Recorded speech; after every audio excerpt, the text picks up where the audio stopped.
What's up, guys? Welcome back to my YouTube channel. If it's the first time you are stopping by, please don't forget to subscribe, like, comment and share. So today's topic is how a Zimbabwean man is advising his fellow Zimbabwe about going to South Africa illegally. So this is quite different topic, because this is not a South African man, is Zimbabwean man, but is also advising Zimbabwe not to go to South Africa illegally. And this man is really making a lot of sense. He's really bringing out some points, so I don't want you guys to miss it. That is why I bring it. So I want you guys to watch it, especially South African. There's a lot of things this man is saying, especially South African and Zimbabwe. We all know this video is about Zimbabwe, but South African too have to listen about what this man was saying, because he's really saying the truth. And those the important people that should not miss this video is those illegal Zimbabwe in South Africa. They must not miss it. So I want you guys to watch this video, to drop your comments, and don't forget to subscribe to my YouTube channel. Very important. Peace. There is a lot of people are saying now, I'm an African. If I'm in Africa, I'm at home. Like one of the brothers that just commented in my inbox, on one of the messages that I was sharing. My brother, let me direct this message to you direct, and others who might think like you. Those idea and that way of thinking is very selfishness. You are saying that because you want to strengthen people who are actually have been running away from police for 20 years. And these people, they can't even buy land in South Africa. They can't even go to universities in South Africa. Their children can't go to free bursaries. That's what you're saying. It's just emotions. Because when you find a paper to everywhere where you go, it is written. They don't say South Africans only now. They just say South African ID. How are you going to convince what they wrote there to apply for that to your children or of yourself? If you are an African everywhere you are, let us see yourself. Let us see your children apply with their IDs from Zimbabwe or Malawi or wherever, and get bursaries in South Africa. There are people who are trying to bring issues that confuse people that sound true. Trust me, you are lying, my brother. And I became very, not angry, very emotional when it comes to people who try to bribe people by punchlines and words which looks to be well. If these Zimbabweans that are here, that are here in South Africa, if they go home, these builders, these people that I see here who are workers, who work very hard in South Africa, if they get an opportunity to be in their country, I'm telling you, one day you won't repeat what they're saying, because these people can build their own country and it looks nice, and they will sleep in the homes that they're building. How beautiful it is to see someone sleep in a beautiful house that he made on his own, than building a house for someone in South Africa, and then after finishing that house, you won't go back to ask for a toilet. We should be wise when we think, especially when you answer things. We are all Africans, yes, we know, but we are not yet at that position to be free where you are in Africa. We are not. That is our grandchildren is what you call fight. For now, let us do what is there on the table. Let us go back home and build our countries. When South Africa became a better country, when Zimbabwe became a better country, when Botswana became a better country, when Malawi became a better country, when Zambia became a better country, when Lesotho became a better country, then you can manage to talk about that. But now there's a problem of people flocking to South Africa from Lesotho, from Swaziland, Zimbabwe, Zambia, Botswana, coming here. And everyone is actually coming here.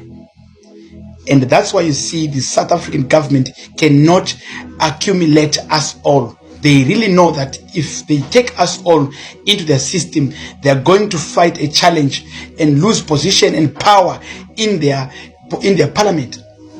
So we need to face the reality if you are a wise man. Because remember, there's a difference between wise and clever. But if you are clever, you just think and say what you say. Trust me, my brother, we are not at a position yet to talk about united Africa. We are not. I'm here to guarantee you this, because the atrocity between black people in our communities is beyond repair. You can even see Zimbabweans themselves fighting each other. And we are still trying to build the relationships of those societies that are coming from Zimbabwe alone. We see South Africans fighting each other, Zulus, Xhosa, Venda, Sotho, same thing in Zimbabwe, Xhosa, Sotho, Shona, Ndebele. And people are still telling us that we are ready to unite Africa. We have got a long way, my brother, until we start putting aside the differences of our own religions in our community, our tribes, our languages, our philosophies, our gender, and accept each other the way we are. Trust me, I wouldn't stand for a leader or a person who's talking about we have to unite Africa when SADC itself is still failing. Yes, let them prove it. If SADC is united, why do we have every country with its own money? Okay, fine. If they want to lead as presidents, why do we have SADC and different armies? Why do we have SADC and different foreign currencies? Something we are not ready for that. Let us only start to build our countries first, and our children will take over to build SADC, and our grandchildren will build Africa. We know what we are doing. We really know. For now, let us fight these little battles that we have in our societies, in our countries, in our communities. I guarantee you, my heart is in pain after reading the message from this man saying that he's an African. Wherever he is, he's free. You are not free. Your children will never free. You are just ignorant to see the reality. If you are free, go and stand where South Africans, they say that they only need an ID. You can hear the president speaking that South Africans first, South Africans this. Will you go to that meeting? Are you able to vote in South Africa? Are you able to go and make a decision and say, no, you don't want this, you want this in South Africa if you're a foreigner?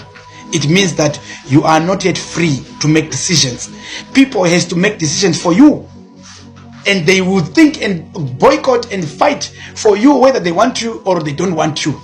For us as Zimbabweans to be here, the decision was never made by a Zimbabwean.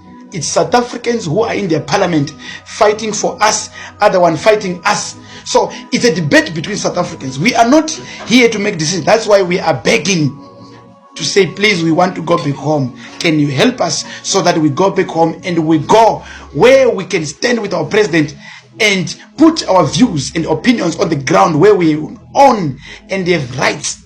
We start from there. If we work with timing, we will use the little energy that we have for what we can accomplish.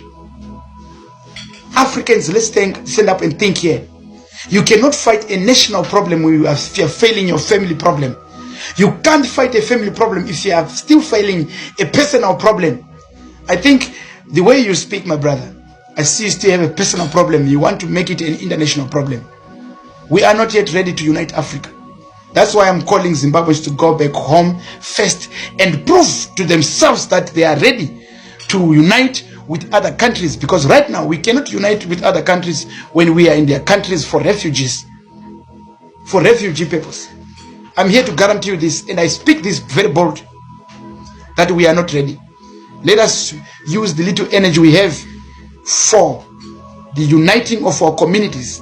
Let the Ndeveles and the Shonas come together. If they prove me that Ndeveles and Shonas can come together, we are going to see that the country of Zimbabwe can have a better step to unite. If the Ndeveles and Shonas start to treat each other equal as human beings, then there is a positive sign. We can go to Africa. If the Xhosas and Zulus treat each other equally, then we know there is a sign to Africa. Right now, we still have a long way that we need to start. Educate ourselves, our children, our mothers and brothers, everyone in our community, of loving ourselves, loving our skin, loving our languages, loving our history, loving who we are. We need to be proud of we are our identity. Some people, they haven't accepted who they are, and they are talking about uniting of Africa. We are too far away until we start de-educate ourselves from mental slavery. There is information that we should remove from ourselves. I thank you. Although I'm disappointed with you, my brother, but I thank you that you had the guts to come to comment something that is going to educate others. May God bless everyone. May God bless Zimbabweans. May God bless South Africans, Malawians, wherever you are. Time for United Africa is too early because we're not yet ready. We are going to allow an enemy to penetrate again. We are very weak because we hate each other. We hate ourselves. Thank you, my leaders. May God bless Africa. May God bless wherever you are, and know that be patriotic with where you're coming from, where your community, that's where you're coming from. Thank you so much.